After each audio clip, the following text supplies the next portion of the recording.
Hello అండి, welcome to our channel. ఎలా ఉన్నారు? బాగున్నారా? ఈరోజు బొబ్బర్లతో అయితే మంచి హెల్దీ రెసిపీ అయితే చూసేద్దాం. ముందుగా మన ఫ్యామిలీ మెంబర్స్ అందరికీ సరిపడా బొబ్బర్లను అయితే తీసుకొని నానబెట్టుకోవాలండి. కంపల్సరిగా 3 అవర్స్ అయితే నానబెట్టుకుంటే మనకి మంచిగా ఇలా రెసిపీ చేసుకోవడానికి బొబ్బర్లు అయితే రెడీ అయిపోతాయండి. ఇలా నానిన బొబ్బర్లని మనం ఒక 2 పొంగులు వచ్చేంత వరకు అయితే ఉడికించుకోవాలి. స్టవ్ ఆన్ చేసుకొని మీడియం ఫ్లేమ్లో పెట్టుకొని ఒక 2 పొంగులు వచ్చేంత వరకు ఉడికించుకోవాలి.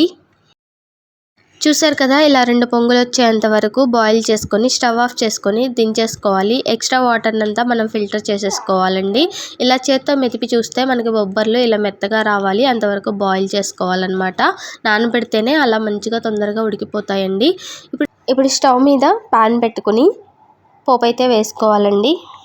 అందులో పోపుకి సరిపడా మాత్రమే ఆయిల్ వేసుకోవాలండి. అందులో జీలకర్ర, ఆవాలు, ఎండుమిర్చి వేసుకున్నాను. అలాగే కొంచెం పచ్చిమిర్చి వేసుకోవాలి.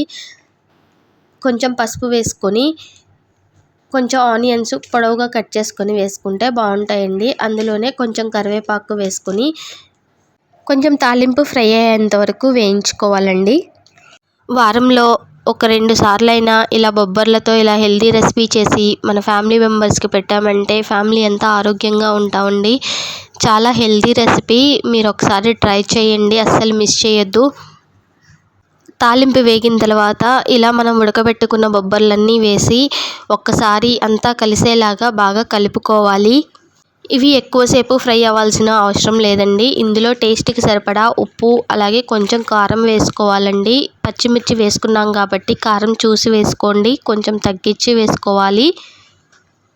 అంతా బాగా కలిసేలాగా కలుపుకొని మూత పెట్టుకోవాలండి. ఒక 2 నిమిషాలు సిమ్లో ఉంచి మగ్గించుకోవాలి. అంతేనండి, మనకి హెల్దీ బొబ్బర్ల రెసిపీ అయితే రెడీ అయిపోయింది. ఒకసారి మీరు కూడా ట్రై చేయండి, చాలా హెల్దీ రెసిపీ అండి. వీడియో నచ్చినట్లయితే లైక్ చేయండి, షేర్ చేయండి. అలాగే ఫస్ట్ టైం ఛానల్ని చూస్తున్నట్లయితే సబ్స్క్రైబ్ చేయండి. Thank you for watching.